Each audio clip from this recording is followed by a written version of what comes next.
Priez pour ceux qui vous persécutent. Les 6 et 8 octobre, la série The Chosen débarque au cinéma pour une 3e saison encore plus spectaculaire. Réservez vite vos places sur thechosenocinema.fr. Jésus, si tu ne renonces pas aux paroles que tu viens de prononcer, nous n'aurons pas d'autre choix que de suivre la loi de Moïse. Je suis la loi de Moïse. Découvrez sur grand écran la saison 3 de The Chosen pour 2 séances uniques les 6 et 8 octobre prochains, partout en France. 8 ans après l'encyclique Laudato Si, le pape François a publié hier, pour la fête de Saint François d'Assise, un nouveau texte présenté comme la suite de sa réflexion. Bonjour Aymeric Christensen. Bonjour. Directeur de la rédaction de l'hebdomadaire La Vie. Alors forcément, ce nouveau texte, eh bien, ça vous fait réagir. Oui, alors attention, même si lui-même, le pape, l'a présenté comme une suite, ce nouveau texte n'est pas à prendre comme une sorte de Laudato Si 2, le retour. Pour prendre une image parlante, on se situe davantage dans quelque chose de l'ordre du rappel de vaccin. Déjà, le format d'une exhortation apostolique fait de Laudate Deum, louer Dieu, c'est le titre du message, un texte plus concret, une nouvelle interpellation, autant qu'une mise à jour sur les questions liées à la crise écologique. Mais pourquoi le pape éprouve-t-il le besoin de faire cette piqûre de rappel ? Et c'est toute la question en effet. Avec pas mal de mauvaise foi, on pourrait même dire « Oh, François a déjà alerté, si ça va, on a compris l'urgence climatique. Est-ce que c'est vraiment la peine de nous le rappeler tous les 8 ans ?» Mais la réponse en fait est dans la question, car depuis 8 ans justement, est-ce que les choses ont vraiment bougé ? Non. Rappelez-vous, en 2015, nous étions à la veille de la COP21.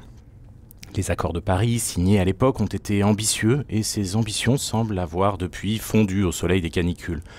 Aujourd'hui, à 2 mois de la COP28 de Dubaï, le pape hausse le ton pour réclamer des mesures, je cite, efficaces, contraignantes et facilement contrôlables. On sent d'ailleurs, dans certains constats désabusés du texte, une vraie lassitude à se répéter. Lassitude, en effet, mais aussi un ton parfois très technique et surtout très politique.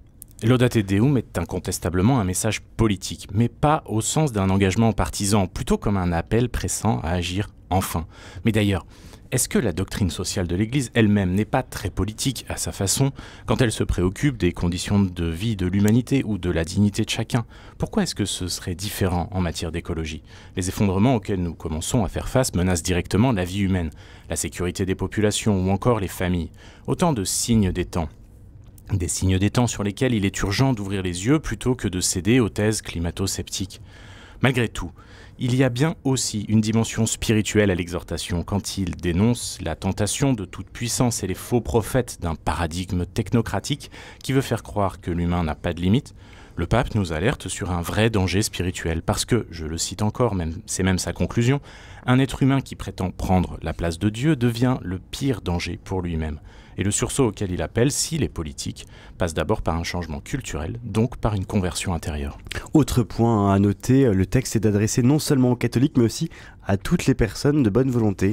Et c'est assez logique, dans la mesure où l'enjeu dépasse largement les églises et concerne toute l'humanité. Mais comment ne pas y voir un peu un écho de l'encyclique Pacem in Terris, paix sur la terre, que le pape Jean XXIII avait déjà adressé à tous les hommes de bonne volonté. C'était en 1963, 2 mois avant sa mort.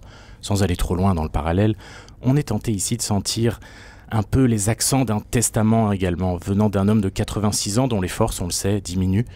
Comme un dernier avertissement, l'appel d'un pape qui veut s'assurer d'avoir fait tout ce qu'il pouvait pour nous alerter, et la suite, eh bien la suite dépend de nous. Et ce nouveau texte du pape Laudate Deum, nous en reparlons dans 10 minutes avec Hélène Noisette, professeure associée au Centre Sèvres, faculté jésuite de Paris. Merci beaucoup Aymeric Christensen. Très rapidement, Aymeric, nouvelle formule de la vie cette semaine. Nouvelle formule de la vie enrichie de 16 pages, avec des nouvelles rubriques, plus riches, plus complètes, plus pratiques, plus proches aussi de la vie quotidienne.